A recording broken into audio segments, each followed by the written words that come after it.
Hey physios, welcome back my channel Believe in Therapy. I am Dr. Neha and this is our mission AIM CRE exam series. So in this last videos we discussed 20 fracture MCQs. So if you have not watched that session, so make sure अभी जाके आप फिर से एक बार last videos को देख लीजिएगा जिससे कि आपको आगे के जो क्वेश्चंस है वो कवर हो जाए एंड ये जो क्वेश्चंस है वो आपके एग्जाम में रिपीट हुए हैं तो आप यहाँ से अपना जो रैंक है वो सिक्योर कर सकते हैं. So in today's class, we are moving ahead with next 20 fractures MCQs. Trust me, these are questions that repeatedly in AIMS and all major entrance exam. Okay students, क्योंकि जो पॉइंट्स आज cover करेंगे वो directly exam में repeat होते हैं. So stay with me till the end and एक आपसे रिक्वेस्ट है, तो don't forget to subscribe and keep supporting me. आज का जो वीडियो है बहुत इंटरेस्टिंग होने वाला है क्योंकि आज के एमसीक्यूज बहुत इंटरेस्टिंग है. हम वन बाय वन सारे एमसीक्यूज डिस्कस करेंगे, ऑल ऑप्शंस समझेंगे कि क्यों ये रॉन्ग है, करेक्ट आंसर क्यों ये है. तो ये सब डिस्कस करेंगे जिससे कि आपके ऑल क्वेश्चंस इनके साथ साथ कवर हो जाएंगे. Okay, so let's start this. Stress fracture are most commonly seen in. Stress fracture like बार बार जब हम कोई रैपिटेटिव मूवमेंट्स करते हैं, रैपिटेटिव एक्टिविटीज करते हैं, तो उस कंडीशन में स्ट्रेस फ्रैक्चर होता है. ये जो क्वेश्चन है वो प्रॉपरली आपको बहुत देखने में इजी लगता है, बट इसके ऑप्शंस जो है वो चूज करते टाइम थोड़ा कंफ्यूज हो जाते हैं. So stay with me. Okay, so stress fracture सबसे कॉमन कहाँ होता है? It happen most commonly in metatarsals, specially second and third metatarsals. Why? क्योंकि मेटाटार्सल्स पे क्या होता है, रैपिटेटिव लोड पड़ता है. जैसे लाइक रनिंग करते हैं, मार्चिंग है, डांसिंग है, जो भी आप ओवर यूज एक्टिविटीज करते हैं, तो उस कंडीशंस में क्या होता है, रेपिटेटिव स्ट्रेस पड़ता है. सो रेपिटेटिव स्ट्रेस जब पड़ता है तो like second and third metatarsals पे मार्चिंग फ्रैक्चर भी बोलता है, उसको मार्चिंग फ्रैक्चर देखने को मिलता है. सो मेटाटार्सल्स का जो कॉमन साइट होता है वो स्ट्रेस फ्रैक्चर का जो कॉमन साइट होता है वो हमारा मेटाटार्सल्स होता है. So why not a femur? So ये ऑप्शंस गाइस क्या है कि ये फीमर आपको लगेगा कि यस, क्योंकि यहाँ पे भी स्ट्रेस फ्रैक्चर होने के बहुत ज्यादा चांसेस होते हैं, स्पेशली नेक ऑफ फीमर में. जब कोई लाइक ट्रेनिंग के टाइम जब हम रेपिटेटिव एक्टिविटीज करते हैं, रोपिंग करते हैं, लाइक जो आर्मी की ट्रेनिंग होती है, उस कंडीशंस में देखने को मिलता है कि नेक ऑफ फीमर जो है वहाँ पे स्ट्रेस फ्रैक्चर के चांसेस बहुत ज्यादा रहते हैं. पर क्वेश्चन में आपसे पूछा गया है most commonly, so this is wrong. Radius ulna listen, क्योंकि जो रेडियस एल्ना है मेनली क्या होता है कि अपर लिम्ब में रैपिटेटिव स्ट्रेस कम होता है compare to the lower limb. So this option is rarely seen. Okay, and pelvis area, pelvis because pelvis पे भी रैपिटेटिव स्ट्रेस होता है. कॉमन क्या होता है, ये लाइक कोई पैथोलॉजिकल डिजीज हो, लाइक जैसे कि ऑस्टियोपोरोटिक कंडीशंस है, रिकेट्स है, ऑस्टियोआर्थराइटिस है, एल्डरली फीमेल्स हो गए या एथलीट्स है, उनमें ये कॉमन होते हैं क्योंकि एथलीट्स में क्या है, रैपिटेटिव एक्टिविटीज करते हैं और एल्डरली फीमेल्स में थोड़ा ऑस्टियोपोरोटिक कंडीशंस में ये चांसेस रहते हैं. बट यहाँ मोस्ट कॉमनली पूछा है तो हमारा जो करेक्ट आंसर है वो हमारा मेटाटार्सल है, सी. ओके, नेक्स्ट क्वेश्चंस क्या है? नेक्स्ट क्वेश्चंस है in children which fracture commonly require open reductions. तो बच्चों में कौन सा फ्रैक्चर होता है जहाँ पे हमें ओपन रिडक्शंस की रिक्वायर्ड होती है? तो ये क्वेश्चन जो है वो रैपिटेटिव क्वेश्चंस पूछा गया है, बहुत बार रिपीट हुआ है, तो इसको इग्नोर मत करना. Keep noting the questions and you can take a screenshot of this questions. Okay, so यहाँ पे ये क्वेश्चंस क्यों रिपीट किया गया, इसको थोड़ा सा लॉजिक इसका समझते हैं. In children which fracture commonly required like open reductions. ध्यान से सुनो, क्योंकि कौन सा फ्रैक्चर ऑलमोस्ट ऑलवेज होता है जो ओपन रिडक्शंस मांगता है, ये पूछा गया है. यहाँ पे ऑप्शंस अपने पास है supracondylar fracture, lateral condylar fracture, both bone forearm fracture and femoral condylar fracture. तो बिल्कुल सही. यहाँ पे हम देखते हैं फर्स्ट जो है हमारा supracondylar fracture. Most of the supracondylar fracture बच्चों क्या होते हैं, इसमें हम इसको क्लोज रिडक्शंस एंड कास्टिंग या रिडक्शंस की हेल्प से, कास्टिंग की हेल्प से इसको ठीक कर सकते हैं. बट यहाँ पे हमसे ओपन रिडक्शंस की बात की गई है, कॉमनली रिक्वायर्ड पूछा गया है. सुप्राकॉन्डाइल फ्रैक्चर जो है वो भी कॉमन फ्रैक्चर होता है, बच्चों में देखने को मिलता है, बट हम इसको कास्टिंग या इमोबिलाइजेशन लाइक पीओपी यूज करके इसको हम ट्रीट कर सकते हैं। नेक्स्ट ऑप्शन अपने पास है lateral condylar fracture. Lateral condylar fracture जो है लाइक यू नो कि लेटरल कॉन्डाइल जो है वो हमारा ग्रोथ प्लेट होता है। यहाँ पे ग्रोथ प्लेट होती है, तो यहाँ पे जब लेटरल कॉन्डाइल फ्रैक्चर है तो इस फ्रैक्चर में डिस्प्लेसमेंट बहुत जल्दी हो जाता है। डिस्प्लेसमेंट बहुत जल्दी होता है। अगर कोई पेशेंट लाइक लेटरल कॉन्डाइल्स का कोई चिल्ड्रन है उसको फ्रैक्चर हुआ है तो डिस्प्लेसमेंट के चांसेस बहुत ज्यादा रहेंगे। और यहाँ पे क्या होता है कि ग्रोथ प्लेट पाई जाती है जो हमारी लॉन्ग बोन होते हैं, लाइक जैसे कि हर एक एरियाज पे हमारी ग्रोथ प्लेट होती है। इफ डिस्प्लेसमेंट हो जाता है तो हमारा जो ग्रोथ प्लेट है वो भी इन्वॉल्व हो जाएगा यहाँ से, तो जिससे क्या होगा कि जो बच्चा है उसकी ग्रोथ अनस्टेबल हो जाएगी, रुक जाएगी, उस पर इफेक्ट पड़ेगा। तो यहाँ क्लोज रिएक्शन स्टेबल नहीं रहता, इसलिए हम यहाँ पे ओपन रिएक्शंस करते हैं। तो लेटरल कॉन्डाइल फ्रैक्चर में हम ओपन रिएक्शंस करते हैं। ओके, नेक्स्ट हमारे पास जो ऑप्शन है बोथ बोन और forearm fracture. Both bone forearm fracture की रिक्वायर्ड जब होती है जब कंप्लीटली डिस्प्लेस हो जाए या पूरी तरीके से अनस्टेबल हो। ठीक है, तो इस कंडीशन में हम यहाँ पे ओपन रिएक्शंस करेंगे। Femoral condylar fracture, femoral condyle बहुत रेयर होता है, बच्चों में बहुत कम देखने को मिलता है।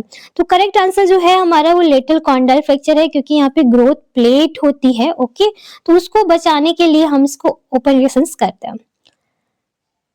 Next question is third. I hope यहाँ पे आप इंजॉय कर रहे होंगे, और ये क्वेश्चंस हैं जो कि बहुत इंपॉर्टेंट क्वेश्चन है। पॉइंट टू पॉइंट आप बहुत अच्छे से समझिएगा, और आपको कोई भी क्वेश्चंस का आंसर्स आ रहा है तो आप कमेंट बॉक्स में कमेंट कर सकते हैं। Okay, so next third question क्या है? Best treatment for a 3 days old femoral neck fracture in 50-year old female. तो इस टाइप के जब क्वेश्चंस आपके पास आते हैं तो सबसे पहले आपको क्या करना है, इन क्वेश्चंस को ही ब्रेक करते हैं।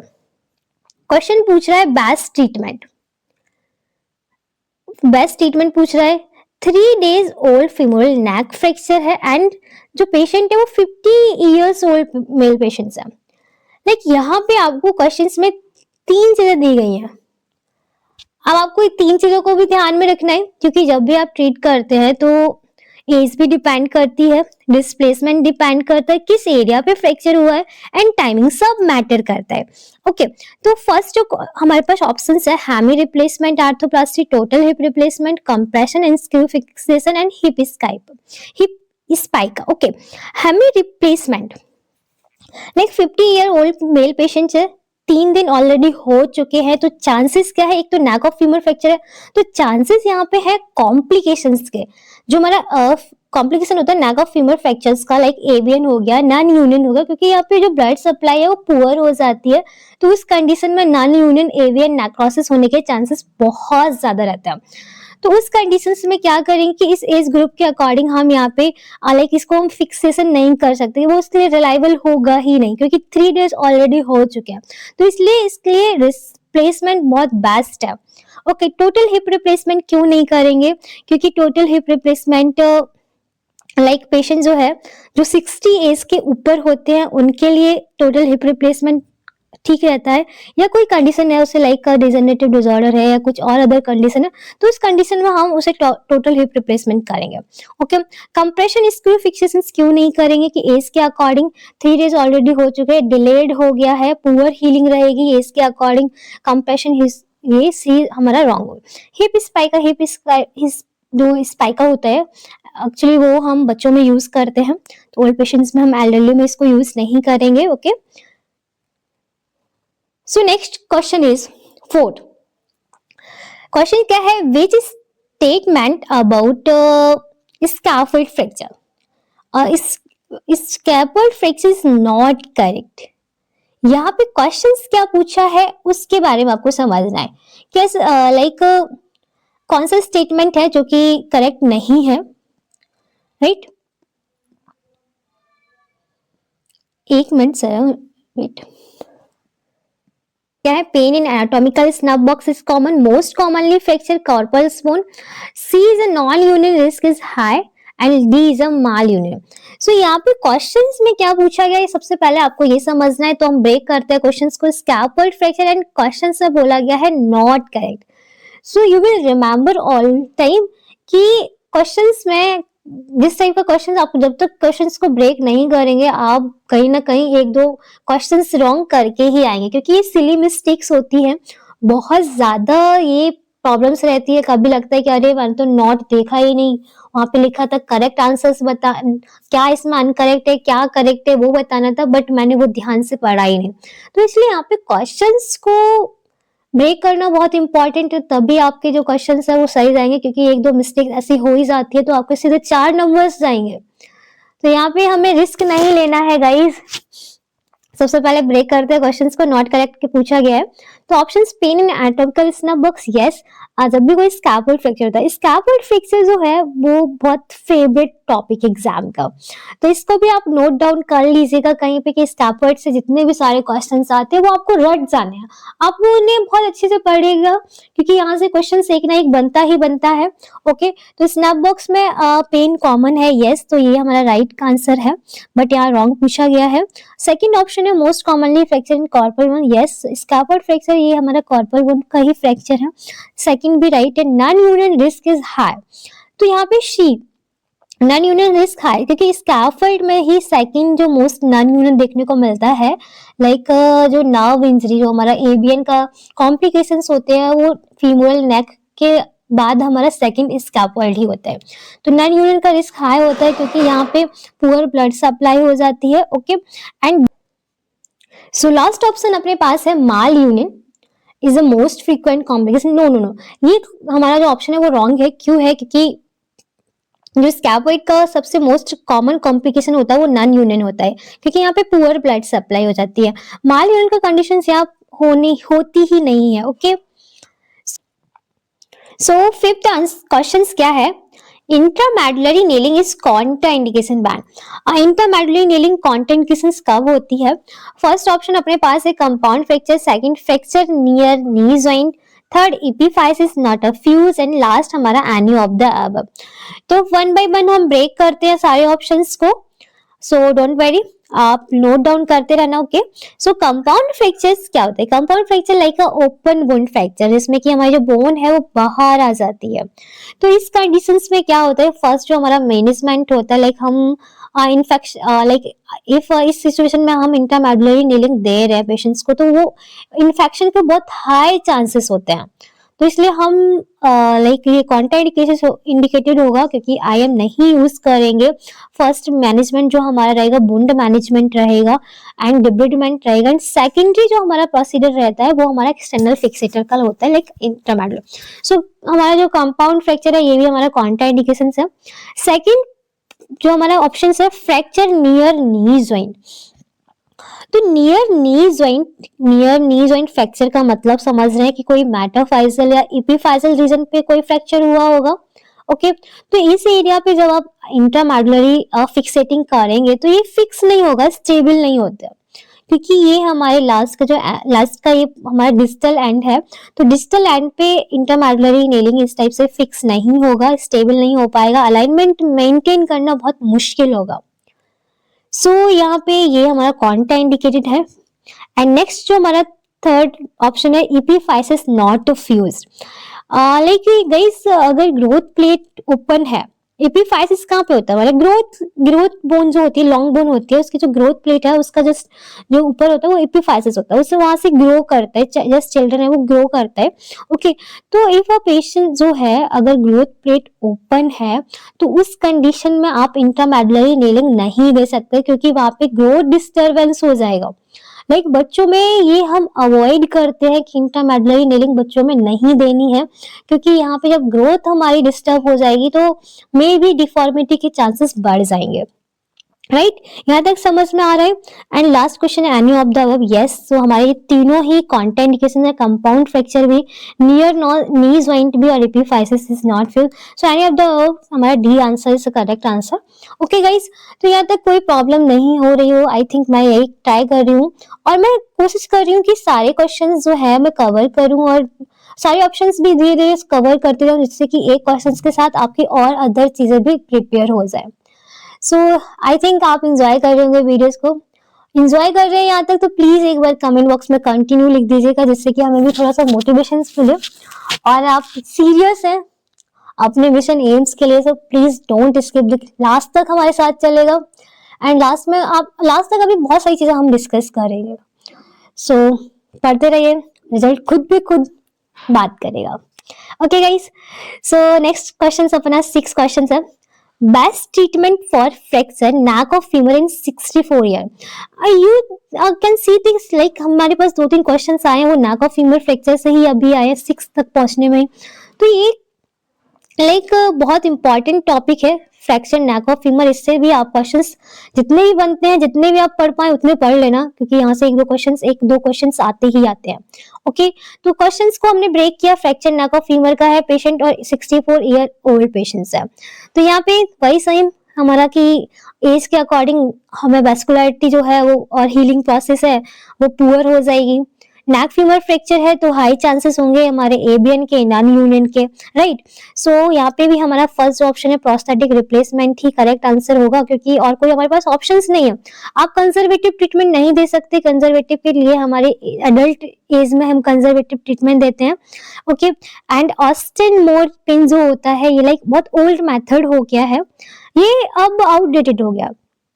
इसमें क्या करते थे कि पिन से फिक्स करते थे, बट ये ओल्ड एज में ही नहीं हो पाए, क्योंकि ओल्ड एज में क्या होता है कि हीलिंग बहुत वीक हो जाती है, तो बहुत ज्यादा फेलियर चांसेस रहेंगे। एसपी नीलिंग यू नो कि हमारा वो डायनेमिक हिप स्क्रू जो होता है, स्लाइडिंग हिप स्क्रू, उसको बोलते हैं एसपी नीलिंग। सो ये यंग पेशेंट्स में यूज होता है, नॉट एल्डरली पेशेंट्स में। तो करेक्ट आंसर हमारा ए है।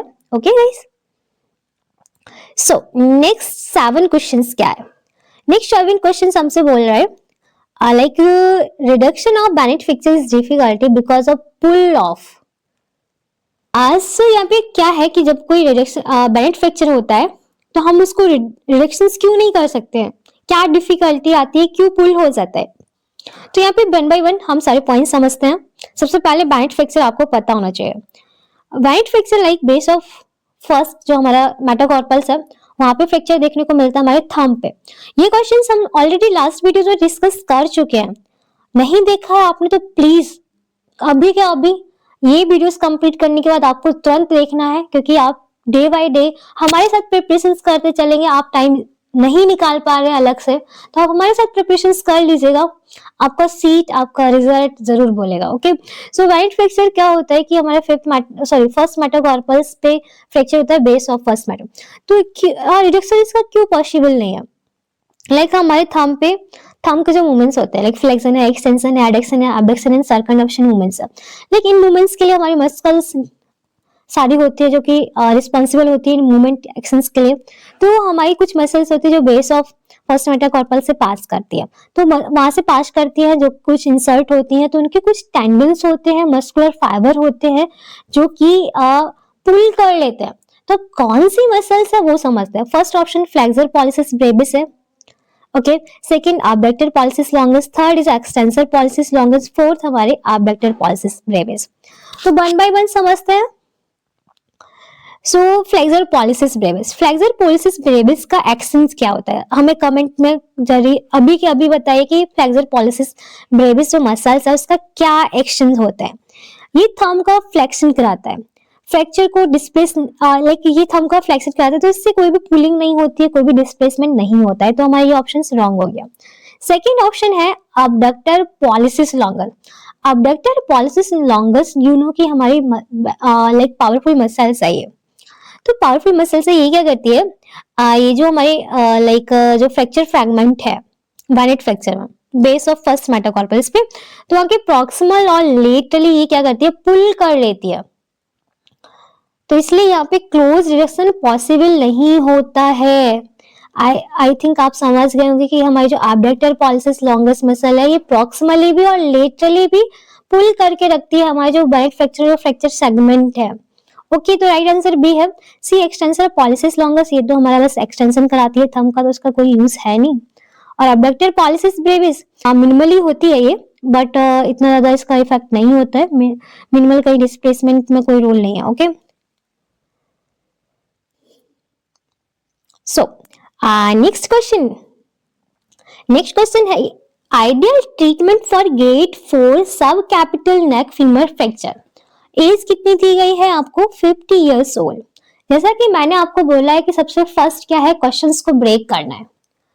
तो क्वेश्चंस में पूछा गया एक बार हमें आइडियल ट्रीटमेंट दिया गया है, ग्रेड 4 दिया गया है, सब कैपिटल नेक फीमर फ्रैक्चर दिया गया है। ओके, सो कोई भी कंफ्यूज नहीं होना है। ग्रेड 4 सब capital neck femur fracture and 50 years old, तीन चीजें दी गई है, तीनों पे फोकस करना।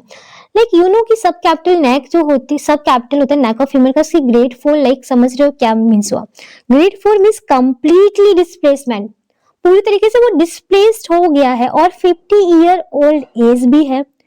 लाइक हम समझ में आ रहा है कि क्या होगा पेशेंट्स के लिए, क्या ट्रीटमेंट आप करेंगे। जिसको समझ में आ गया पॉज करो वीडियो को, अभी पॉज करो, और आंसर जो है जल्दी से जल्दी कमेंट बॉक्स में कमेंट करो।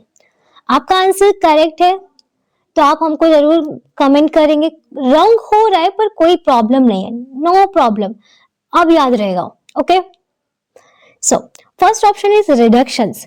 रिडक्शंस ग्रेड 4 में रिडक्शन बिल्कुल भी यूजलेस है, क्योंकि ग्रेड 4 है कि आप कैसे रिडक्शंस कर सकते हैं, क्योंकि हीलिंग पुअर ही है।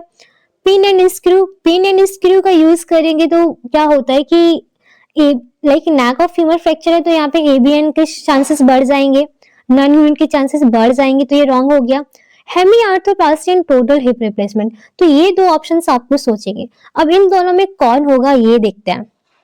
लाइक हैमी रिप्लेसमेंट्स की बात की है, हैमी रिप्लेसमेंट आप कर सकते हैं लाइक जब कंडीशंस क्या है कि वो पेशेंट है वो 50 ईयर ओल्ड है। ओके, लेकिन यहाँ पे ग्रेड की बात की गई, ग्रेड 4 मीन्स टोटली वो लाइक टोटली उसके जो वो है कंप्लीटली वो डिस्प्लेस्ड हो चुका है, तो वो हेमी आर्थोप्लास्टी से भी नहीं आएगा। इसलिए करेक्ट आंसर हमारा टोटल हिप रिप्लेसमेंट है, क्योंकि हमें पूरी तरीके से उसका टीएचआर करना ही पड़ेगा बेस्ट स्टेबिलिटी के लिए, बेस्ट लॉन्ग टर्म आउटकम के लिए, पेन लेस करने के लिए और मोबिलिटी बेस्ट करने के लिए। सो करेक्ट आंसर हमारा डी है। Next question, true statement. यहाँ पे पूछा गया है आपसे क्वेश्चन में ट्रू स्टेटमेंट, तो यहाँ पे आप ध्यान रखना कि जो ऑप्शंस दिए गए हैं ये पक्का हमें रॉन्ग स्टेटमेंट दिए गए होंगे, इसमें से एक ट्रू स्टेटमेंट आपको सिलेक्ट करना होगा। So first option not painful, second manifest at a puberty, and third is a vascular etiology, fourth involve neck of femur fractures. तो वन बाय वन समझते हैं। फर्स्ट हमें पार्थिव डिजीज के बारे में बताओ कि पार्थिव डिजीज होता क्या है। एक्चुअली पार्थिव एक एवास्कुलर नेक्रोसिस होता है जो कि चिल्ड्रन में देखने को मिलता है, जो कि हमारे फीमोरल हेड होते हैं, नेक ऑफ फीमोरल हेड जो है उस वहां पे देखने को मिलता है, और ये कॉमन होता है चिल्ड्रन में, नॉट अ एडल्ट। तो यहाँ पे ये चीज लिख लीजिए कहीं पे कि आपको अब नेक्स्ट क्वेश्चन जब भी पार्थिस का है तो आपको पता होना चाहिए कि पार्थिस होता क्या है, क्योंकि हम इतनी मेहनत इसलिए कर रहे हैं कि आप सबको क्वेश्चंस टाइम टू टाइम मिल सके, आपकी प्रिपरेशन अच्छी हो सके। तो प्लीज हमारी इतनी जो हार्ड वर्किंग है उसका थोड़ा सा रिस्पेक्ट करिएगा, पूरा लास्ट तक वीडियोस देखिएगा, और नोट्स भी दे दे, कुछ स्मॉल स्मार्ट नोट्स बनाते चलिए। So first option not painful, not painful like avian sorry पार्थिस है, लाइक वो नेक्रोसिस है, तो जो चिल्ड्रन होता है ना, बच्चा होता है ना, वो लिंपिंग गेट में रहता है पार्थिस का, तो लिंप गेट करा लाइक यस उसे पेन तो होगा ही। ओके, कोई लिंपिंग में चल रहा है तो पेन तो होना ही होना है, तो ये हमारा ट्रू स्टेटमेंट नहीं है। ओके, मैनेज प्यूबर्टी, प्यूबर्टी में होता है क्या? नहीं, प्यूबर्टी में ये पार्थिस होती नहीं है, क्योंकि चिल्ड्रन में होती है, 4 से 8 4 to 8 ईयर के बच्चों में होती है ये, तो ये भी हमारा रॉन्ग हो गया। सी वेस्कुलर एटियोलॉजी एंड डी हमारे पास है involve neck of femur fracture. तो यहाँ पे आप पार्थिस लाइक वैस्कुलर एटियोलॉजी होती है, क्योंकि हमारी जो पुअर ब्लड सप्लाई होने की कंडीशंस में जो ब्लड सप्लाई डिस्टर्ब हो जाती है, तो हमारा जो हेड है, फीमर का हेड है, वो कोलैप्स कर जाता है। तो कोलैप्स होने की वजह से उसे हम बोलते हैं पार्थिस, और पेशेंट जो होता है वो लिंपिंग गेट में चलता है। ओके, तो हमारा C is a correct answer, involve neck of femur fracture.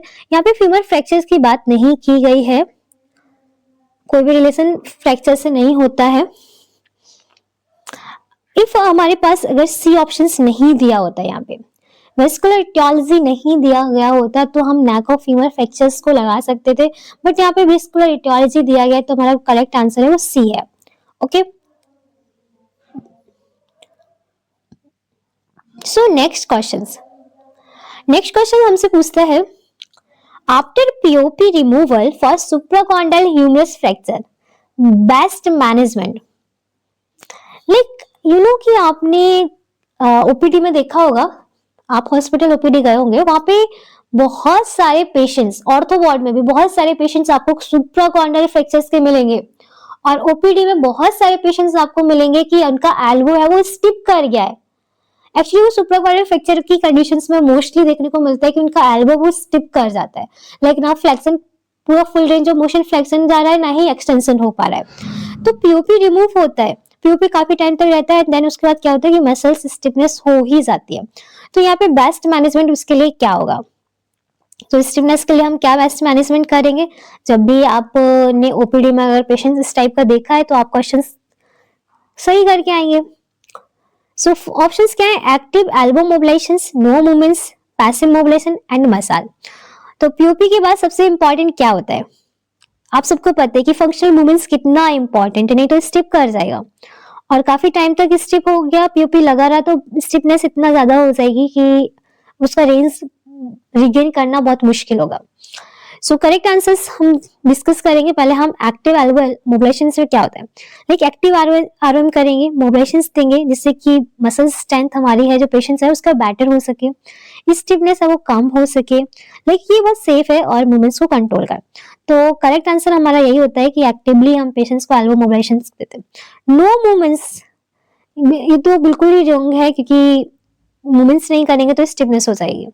C passive मोबिलाइजेशंस दे सकते हैं पेशेंट्स को, लाइक ये बहुत थोड़ा इनिशियली थोड़ा पेनफुल होता है, बट हमें बेस्ट मैनेजमेंट पूछा गया है तो इन दो ऑप्शंस में आप देखेंगे कि active elbow mobilisation and passive mobilisations में आपको ध्यान देना है 50-50, and then last massage first priority पे नहीं है। तो यहाँ पे हम मोबिलाइजेशन देंगे वो एक्टिव एल्बो ट्राई करेंगे जो हमारी साइड से है। आप बता सकते हैं कि आपको क्या लगता है। ओके, मुझे यहाँ दोनों ही ऑप्शंस लग रहे हैं, तो प्लीज आपको आंसर समझ आ रहा है तो प्लीज ऑप्शंस कमेंट बॉक्स में कमेंट करिएगा। नेक्स्ट 11th क्वेश्चन क्या है? Most common type of supracondylar fracture. या सुप्राकॉन्डाइल फ्रैक्चर से भी क्वेश्चन आते हैं, जैसा कि हमने आपको बताया था, सुप्राकॉन्डाइल फ्रैक्चर हो गया, स्कैफोल्ड हो गया, इनसे क्वेश्चन आते ही है। सुप्राकॉन्डाइल फ्रैक्चर्स में क्या होता है, लाइक ये दो टाइप्स होता है, एक फ्लेक्शन और एक्सटेंशन टाइप। तो सुप्राकॉन्डाइल एक स्टूडेंट्स के लिए बहुत गोल्डन फैक्ट है, ये पूछे ही जाते हैं। तो दो टाइप से होता है, एक एक्सटेंशन टाइप, एक फ्लेक्शन टाइप। मोस्ट कॉमन जो होता है देखने को मिलता है 90% जो केसेस होते हैं वो हमें एक्सटेंशन टाइप के मिलते हैं, क्योंकि आउट स्ट्रेच हैंड फॉलिंग होती है चिल्ड्रन में, तो 90% केसेस जो हमें एक्सटेंशन टाइप के ही मिलते हैं, एंड 10% केस जो होते हैं वो हमें फ्लेक्शन के मिलते हैं। तो यहाँ पे आपको और अदर दो ऑप्शन पे नहीं जाना है क्योंकि मोस्ट कॉमन पूछा गया है, तो हमारा A option is the correct option, right. यहाँ तक आई होप आपको समझ आ रहा होगा। अभी तक जो स्टूडेंट्स हमारे साथ हैं, कंटिन्यू है, तो आपका डेडिकेशन लगता है कि आप डेफिनेटली एग्जाम को क्रैक करेंगे, अपना सीट डेफिनेटली आपने प्रिजर्व किया हुआ है। एंड यहाँ तक जो वीडियोस को देख रहा है वो ऑलरेडी बहुत सीरियस स्टूडेंट्स है, तो आपके लिए बेस्ट ऑफ लक, एंड ऐसे ही कंटिन्यू लगे रहिए। ये आपको जो एम्स का सीट है वो जरूर आपको मिलेगा। सो नेक्स्ट क्वेश्चन देखते हैं, क्योंकि हमारा जो लेक्चर है वो बहुत लॉन्ग होता जा रहा है, ट्राई करेंगे इसे जल्दी जल्दी कवर करने का।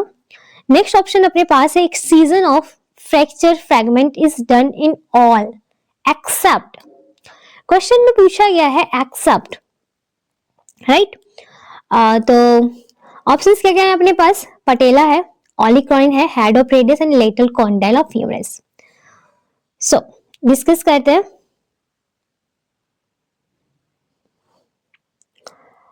लाइक एक्सेप्ट पूछा गया है, सभी में से क्या है जो एक्सेप्शंस में है?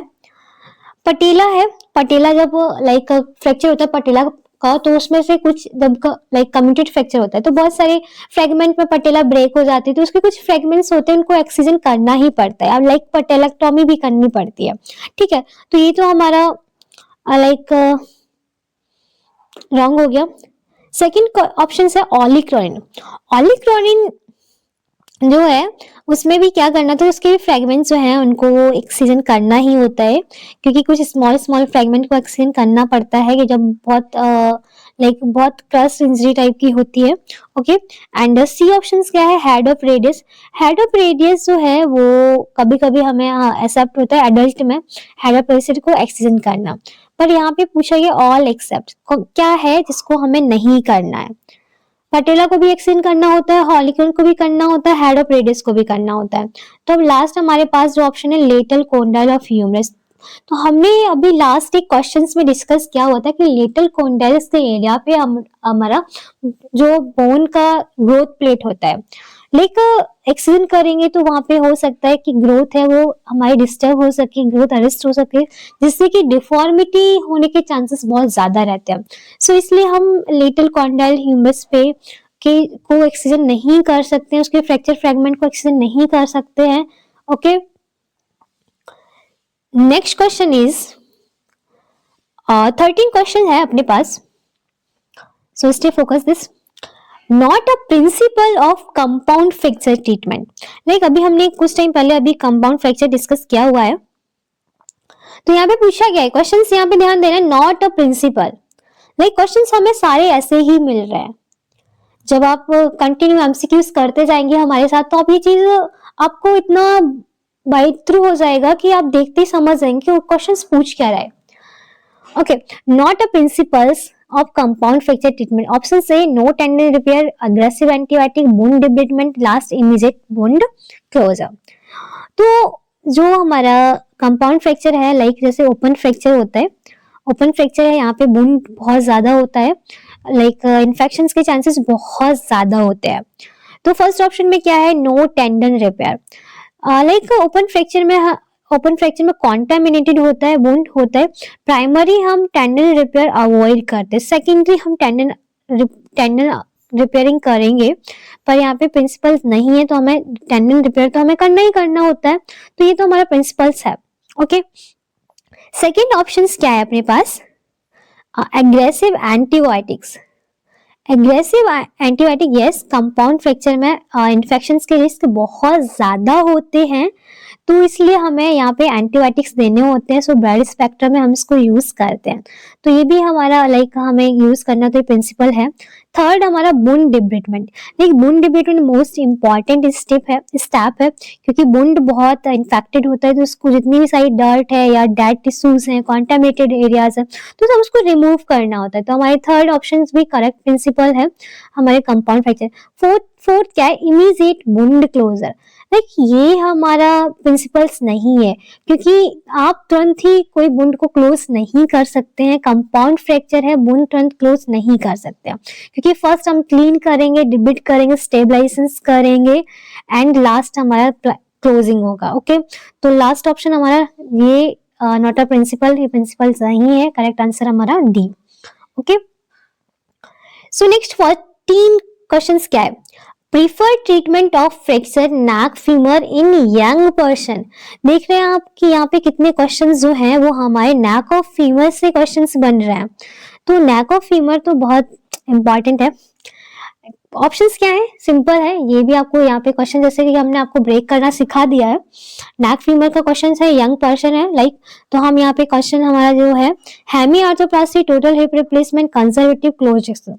जैसे कि हेमी आर्थोप्लास्टी हमने बताया था आपको उस कंडीशंस में करते हैं जब हमें रेंज ऑफ मोशन को बचाना होता है, प्रिजर्व करना होता है, पेशेंट का एज भी 50 के अराउंड होता है, और टोटल हिप रिप्लेसमेंट की रिक्वायर्ड जब होती है जब कंडीशंस बहुत वर्स्ट हो जाती है, एंड पेशेंट की एज भी बहुत ज्यादा होती है। यहाँ पे क्वेश्चन यंग पर्सन का पूछा गया है।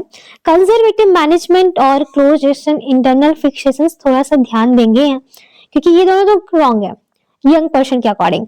कंजर्वेटिव मैनेजमेंट, लाइक आपको पता है कंजर्वेटिव मैनेजमेंट हम बहुत ज्यादा यंग पर्सन में यूज करते हैं, but fracture neck of femur fracture की कंडीशंस में हम इसको प्रीफर क्यों नहीं करेंगे, क्योंकि नेक ऑफ फीमर फ्रैक्चर के कॉम्प्लिकेशंस बहुत टफ होता है, लाइक कॉम्प्लिकेशन बहुत ऐसा होता है, लाइक एबीएन है, नॉन यूनियन है, तो ये कॉम्प्लिकेशन बहुत सीवियर कॉम्प्लिकेशंस होते हैं, तो कंजर्वेटिव मैनेजमेंट में हम इसको यूज नहीं करेंगे। डी हमारा close reaction and internal fixation is a correct answer.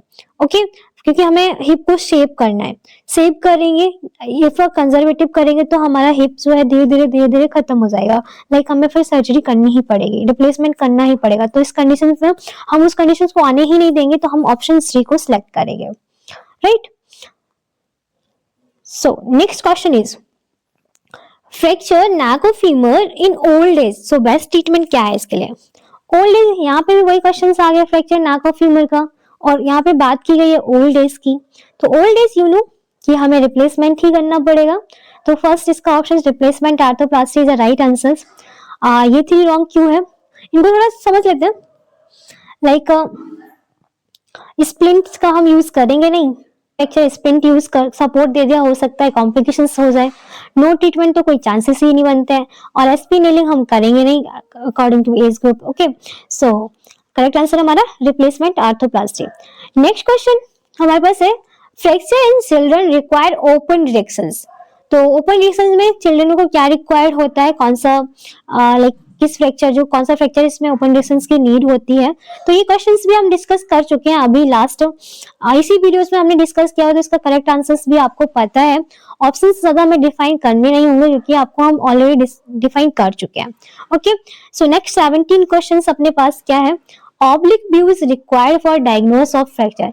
ये क्वेश्चंस भी हमने लास्ट वीडियोस में डिस्कस किया हुआ है, फिर से ये क्वेश्चंस रिपीट होके आ रहे हैं कि ऑब्लिक व्यू, लाइक हमने वहां पे क्वेश्चंस किया था कि स्कैफोल्ड के लिए सबसे बेस्ट व्यू कौन होगा, तो हमारा ये ऑब्लिक व्यू था। और यहाँ पे क्वेश्चंस पूछा गया कि ऑब्लिक व्यू किसको डायग्नोस करेगा, तो यहाँ पे करेक्ट आंसर हमारा बी है, स्कैफोल्ड। क्योंकि स्कैफोल्ड जो है इससे क्वेश्चंस बनते ही बनते हैं।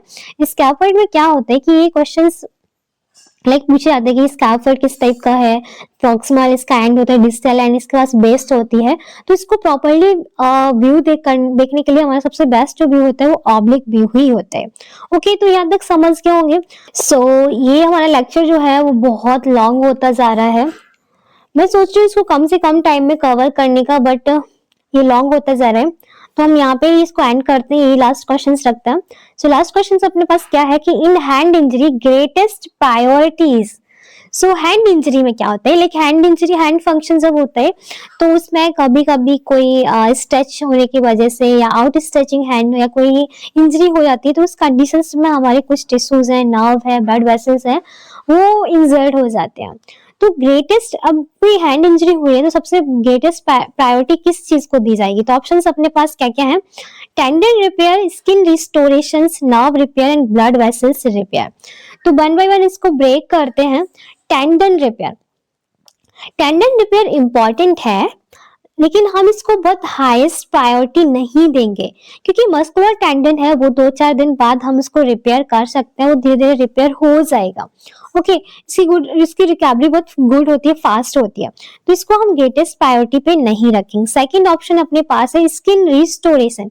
So skin restoration like important होता है क्योंकि ये इन्फेक्शंस को प्रिवेंट करके रखता है, तो skin close is important like to prevent for infection. So priority list में रहता है, बट हम इसको सेकंड प्रायोरिटी पे रखेंगे, थर्ड प्रायोरिटी पे रखेंगे, फर्स्ट प्रायोरिटी पे हम इसको नहीं रखेंगे। Okay, and third is a nerve repair.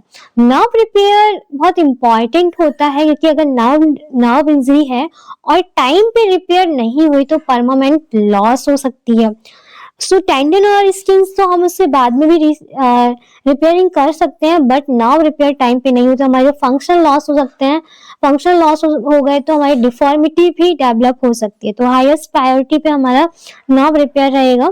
Last हमारे पास blood vessels repair, fourth option भी हमारा सेकंड प्रायोरिटी पे होता है। इफ अगर हमारे पास नर्व रिपेयरिंग का ऑप्शन यहाँ पे नहीं दिया होता तो हम यहाँ पे डी को करेक्ट करते हैं।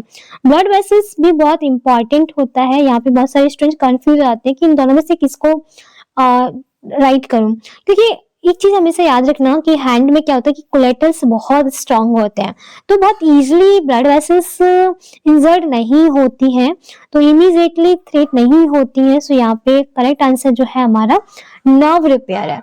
So that's all right students, that's all for today's session. I hope आज का लेक्चर आपको क्लियरली समझ आया होगा। आप सबने क्लास में जो एनर्जी दिखाई सच में एक्सीलेंट थी, क्योंकि जो भी लास्ट एंड तक अभी तक मेरे साथ है तो वो स्टूडेंट बहुत अपने एग्जाम के लिए बहुत फोकस्ड है, बहुत सीरियस है। सो ऐसे ही स्टूडेंट्स के लिए हम प्रे करते हैं कि यस, आप आगे तक जाइएगा, जितना आपने फोकस किया, जितना आपने मेहनत की, उसका रिजल्ट जरूर आपको मिले। So take care student, keep believe in yourself and remember the rule, slow progress is still progress. So एक बार कमेंट बॉक्स में कमेंट करके लिखना कि I am ready for tomorrow class. Like tomorrow class जो है बहुत interesting होने वाली है, क्योंकि कल संडे है और हम कल सोच रहे हैं कि हम मैराथन क्लास लें आपको। लाइक मैराथन क्लास जिसमें कि हम ज्यादा से ज्यादा एमसीक्यूज कवर कर सकें। ओके, तो कल के लिए जितने लोग रेडी हैं तो प्लीज एक बार थम्स अप कर देना। और इतना हम मेहनत कर रहे हैं आपके लिए, तो प्लीज वीडियो हेल्प हो तो प्लीज वीडियो को लाइक करें, चैनल को सब्सक्राइब करें। कोई भी क्वेरी होती है तो कमेंट बॉक्स में कमेंट कर सकते हैं। आप डायरेक्टली हमसे इंस्टाग्राम पे भी मिल सकते हैं, वहां पे भी आप क्वेरी डिस्कस कर सकते हैं। So thank you and bye bye, take care.